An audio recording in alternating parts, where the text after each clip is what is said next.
भाद्र परिक्रमार शुभ दिवस पूर्वाह्न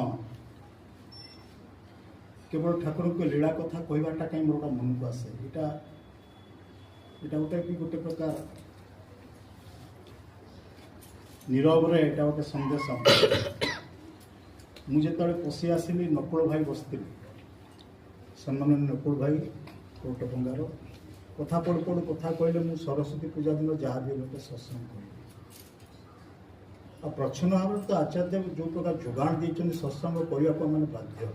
घरटे अच्छी माने सत्संग घरटे अच्छी माने बुझार अच्छी घरटे अच्छी माने मुझ समस्त नहीं चलबार अच्छी घरटे अच्छी माने परिवेश को लेकिन चलि ये कथा गुड़ाक सब जो भी शिखी से सत्संग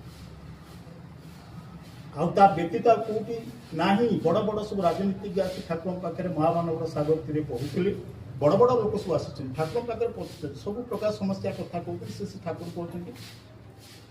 तुम्हें जब सत्संग जड़े कथा उठे ये मैंने सब सत्संग विरुद्ध कहते से खोलाखोली भाव में महामानव सागर तीर बही ठाकुर कहते जो मैंने तुम्हें सब सत्संग विरुद्ध जाऊच से निज सत्ता विरुद्ध जाऊच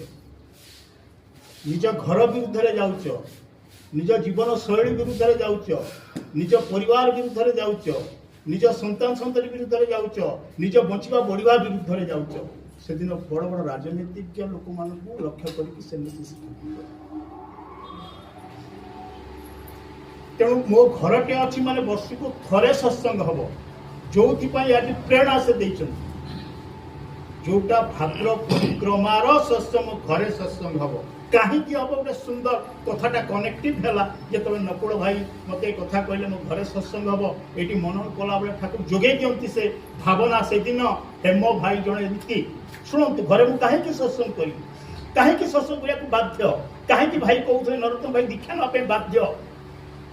हेम भाई जड़े रीति जाइछंती जागन परिक्रमा बाबद 250 परिवार उठी आसी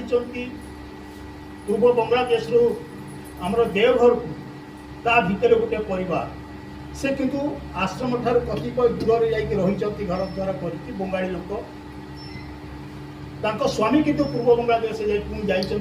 प्रचार करने शुणु कथा केते प्रासंगिक कहीं सत्संग करी कहीं दीक्षा ने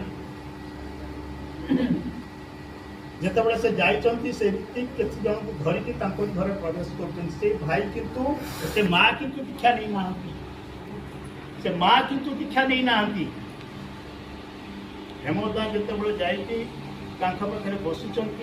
ठाकुर समय जिते लोक आसी गोटे आवेगे आसी समस्त दीक्षा नहीं